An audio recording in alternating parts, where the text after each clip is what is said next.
नमस्कार, मी किशोर पाटील. आपण पाहत आहात केएस न्यूज. आत्ताच्या 10 तारखेला छत्रपती संभाजीनगरमध्ये देवेंद्र फडणवीसांच्या अध्यक्षतेखाली भाजपच्या पदाधिकाऱ्यांच्या बैठका पार पडतायत.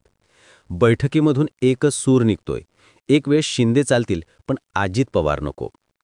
मागच्या काही दिवसांपूर्वीची टाईमलाईन जर आठवली तर भाजपच्या काही आमदारांनी अमित शहा यांच्याकडे तक्रार केली होती की अजित पवार निधी देत नाहीयेत, अजित पवार त्यांच्या सोयीप्रमाणे वागतायत, अजित पवार मनमानी करतायत. त्यावेळी अमित शहांनी भाजपच्या कार्यकर्त्यांना आणि आमदारांना कानमंत्र दिला होता की आता अजित पवार तुम्हाला जाम करतायत, तुम्ही अजित पवारांना जाम करा. विषय निवळता आला होता. आता तिकडे पुण्यामध्ये अजित पवार विरुद्ध चंद्रकांत पाटील हे वॉर सुरू झालंय. अर्थात भाजपच्या पहिल्या फळीच्या नेत्यांवरती आता अजित पवार आलेत. गळ्यापर्यंत आलं की काटछाट करावी लागते. ही भूमिका फक्त भाजपची नाही तर कुठल्याही राजकीय पक्षाची असते. पवारांइतकं राजकारण समतोल ठेवून करणं अजित पवारांना जमलं नाहीये आणि म्हणून आता हटवायच्या हालचाली सुरू होत आहेत का, समजून घेऊयात. 22 जूनला एकनाथ शिंदेंनी बंडखोरी केली, बरोबर. त्यानंतर 1 वर्षांनी 8-10 दिवसांच्या फरकाने अजित पवार बंडखोरी करतात. प्रश्न तयार झाला. एकनाथ शिंदेंकडे 50 आमदार होते, सरकार बहुमतात स्थिर होतं. मग अजित पवारांसारख्या अंगावरती दुसरी पक्षाची मुभा किंवा धुरा घ्यायचीच कशाला. प्रश्न तयार झाला की इकडे एकनाथ शिंदेंचे आमदार म्हणत होते आमच्यामुळे भाजप सत्तेत आहे. मग आता एकनाथ शिंदेंच्या आमदारांना सांगणं गरजेचं होतं की तुमच्या वाचून आमचं काही अडत नाही, म्हणून पर्याय अजित पवारांचा उभा केला. इथपर्यंत सोयीस्करपणे ठीक चाललं होतं. ज्या शिंदेंनी अजित पवार निधी देत नाही आणि पवारांच्या तालावरती नाचावं लागतं म्हणून शिवसेना सोडली किंवा एक गट बाहेर पडला, त्याच शिवसेनेला पुन्हा अजित पवारांसोबत गठबंधन करून बसावं लागलं, मांडीला मांडी लावून बसावं लागलं आणि दादा तुम हमारे भी है हे सांगावं लागलं. ठीक आहे, 2024च्या विधानसभा निवडणुका लागतायत. 41 आमदार अजित पवारांना भेटतायत, 57 आमदार शिंदेंकडे असतात, 132 आमदार भाजपाकडे जातात.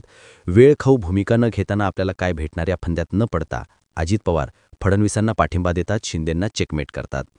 ठीक आहे, भाजपा अजित पवारांवरती खुश झाली. पण पुढे जाऊन जशी जशी गणितं बदललेत तसं तसं कळून चुकायला लागलं की अजित पवारांचं कंट्रोल पक्षावरचंच हटलंय आणि अजित पवार पुन्हा आपल्या मूळ ट्रॅकवर आलेत. हिंदुत्वादी पक्ष म्हणून एकनाथ शिंदे आणि भाजपा युतीत आहे. अजित पवारांना आमच्यासोबत घेऊन आम्ही त्यांना हिंदुत्वादी नेते करू आणि आमच्याच भूमिकेसोबत ते संगनमत होतील असं फडणवीसांनी काही दिवसांपूर्वी म्हटलं होतं. तेच अजित पवार आता संग्राम जगताप यांनी घेतलेल्या हिंदुत्वादी भूमिकेलाच विरोध करतात. अर्थात महायुती ज्या अजेंड्याने सोबत आहे त्या हिंदुत्वादी भूमिकेला जर अजित पवार विरोधात आहेत तर मग त्या हिंदुत्वादी पक्षांसोबत अजित पवार काय करतात, इथे प्रश्न तयार होतो. हटवावंच लागेल. 2. जसं एकनाथ शिंदेंच्या पक्षामध्ये उदय सामंत यांचं समांतर नेतृत्व तयार होत आहे तसं अजित पवारांच्या पक्षामध्ये सुद्धा सुनील तटकरे आणि छगन भुजबळ यांचं समांतर नेतृत्व तयार होत आहे. सूरज चव्हाण यांना पुन्हा पक्षात कोणी, कधी आणि कसं घेतलं. सुनील तटकरे यांच्या मर्जीतील सूरज चव्हाण ज्यांची अजित पवारांनी हकालपट्टी केली आणि पुन्हा पक्षात घेणारच नाही असं ठासून सांगितलं, त्या अजित पवारांच्या नाकावर टिचून पुढच्या 3 आठवड्यांच्या आतमध्येच सुनील तटकरे यांनी सूरज चव्हाण यांना पक्षातच घेतलं नाही तर त्यांना फादर बॉडीवरती घेऊन त्यांना सरचिटणीसारखं महत्त्वाचं पद दिलं आणि अजित पवार म्हणतात काय अनुभव मला माहीतच नाही. कंट्रोल सुटलाय. 2. छगन भुजबळ म्हणतात की मी मंत्रिमंडळामध्ये असो किंवा तुमच्या पक्षात असो, माझ्या हिशोबाने होणार नसेल तर मला तुमच्या पक्षाचीही गरज नाही. मधल्या काळात भुजबळ आणि अजित पवारांच्यामध्ये खटके उडतायत. मराठा आणि ओबीसी मोर्चासंदर्भात हे दिसून येत होतं. ते छगन भुजबळ म्हटले माझ्या मनाप्रमाणे झालं नाही म्हणून मी बाळासाहेब ठाकरेंना सोडलं. अजित पवार तुम्ही काय चीज आहेत.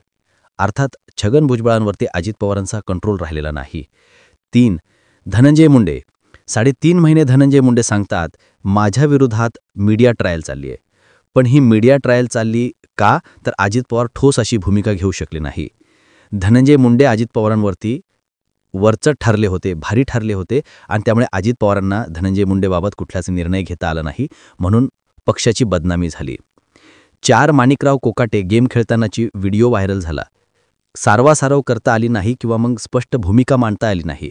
माणिकराव कोकाटेंच्या वेळी आम्ही त्या आज त्यांना भेटू, उद्या त्यांना भेटू, परवा त्यांना भेटून असं करू तसं करू सांगितलं. अजित पवार काहीच करू शकले नाही. थोडक्यात कंट्रोल सुटलाय आणि संग्राम जगतापांसारखा एक हिंदुत्वादी चेहरा त्यांच्या पक्षामध्ये आहे. याचं पुढे जाऊन त्यांना राजकारणामध्ये सोयीचं राजकारण करताही येऊ शकत होतं. त्या संग्राम जगतापांच्या विरोधामध्ये पक्ष आहे ही सांगून अजित पवारांनी हिंदुत्वादी विरोधीसुद्धा भूमिका घेतली. या सगळ्या हालचाली जोडायच्या जर ठरल्या तर अजित पवारांना पक्षातून बाजूला करावंच लागतंय, महायुतीतून बाजूला करावंच लागतंय. आणि त्यामुळे पवार जे सांगत होते, काही गोष्टींवरती मौन बाळगायचं असतं, जिथे तोंडावर बोट ठेवायची गरज आहे तिथे तोंडावर बोटच ठेवावं लागतं, हे अजित पवारांना जमलं नाही. ओबीसी विषय असो किंवा मराठा विषय असो, पवारांनी सावध भूमिका घेऊन राजकारण केलं. मात्र अजित पवारांनी काय केलं? 5 सप्टेंबरला ओबीसींचा मोर्चा बारामतीमध्ये होता.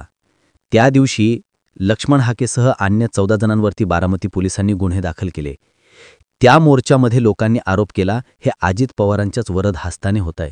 लक्ष्मण हाकेने अजित पवारांविरोधात भूमिका घेतली किंवा कुणाच्याही विरोधात भूमिका घेतली हे महत्त्वाचं नाही, मात्र ओबीसी मोर्चाविरोधात अजित पवार आहेत हे त्या ठिकाणी स्टँडर्ड लेवलवरती इमेज बिल्ड झाली. अजित पवारांना ओबीसी समाज विरोधात केला. अजित पवारांनी संग्राम जगतापांच्या विरोधात भूमिका घेऊन हिंदुत्ववादी समाजाला सुद्धा आपल्या विरोधात उभं केलं.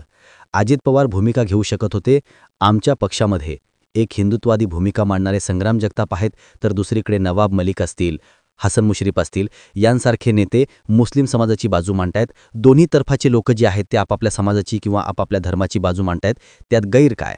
आणि मुळात अजित पवार ज्या पक्षासोबत आहे तो पक्ष स्वतःला हिंदुत्ववादी पक्ष म्हणतो. मग हिंदुत्ववादी संग्राम जगताप जर बनले तर त्यांच्या विरोधामध्ये अजित पवार जातात, अर्थ काय?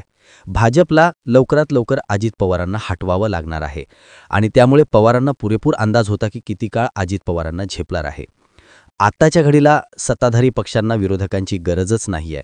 यांच्यातच एकात एक नाही आणि बापातले एक नाही अशी परिस्थिती तयार झाल्याने पुढच्या काही दिवसांमध्ये म्हणजे महापालिका निवडणुकांच्या अगोदरच यांच्यातील आपापसातील मतभेद चव्हाट्यावर येतील, सारवासार होणार, पांघरून टाकण्याचं कामही होणार. मात्र अजित पवारांना झेपत नाही हे दिसून येते. फक्त सुनील तटकरे किंवा छगन भुजबळ यांचाच हा प्रश्न नाहीये. छोटे छोटे आमदारांची सुद्धा संख्या वाढते आणि त्यांच्यावरती सुद्धा पक्षाने ताकद देण्याऐवजी विरोध वाढताना दिसतोय. पारनेरमध्ये अजित पवार येतात पण निलेश लंकेवर बोलत नाहीत. विरोधकांवरती कुठलीही टीका न करता अजित पवार सेफ झोनमध्ये खेळू पाहतायत की आपलाच पक्ष जो तिथे तयार होतोय, विजय आवटे असेल, काशीनाथ दाते असेल किंवा इतर जे काही पदाधिकारी तयार होत आहेत, निलेश लंके यांच्या विरोधात भूमिका न घेऊन आपल्या पक्षातील नेत्यांची ताकद ती कमी करत नाहीयेत का? तयार होत असलेल्या कार्यकर्त्यांचं खच्चीकरण करत नाहीयेत का? अर्थात झेपत नाहीये आणि म्हणून हटवायच्या हालचाली जोरात सुरू आहे. या सगळ्या भूमिकांकडे तुम्ही कसं पाहता कमेंट सेक्शनमध्ये जरूर व्यक्त व्हा. अशाच माहितीपूर्ण व्हिडिओंसाठी आपल्या चॅनलला आवर्जून सबस्क्राईब करा. जय जिजाऊ, जय शिवराय.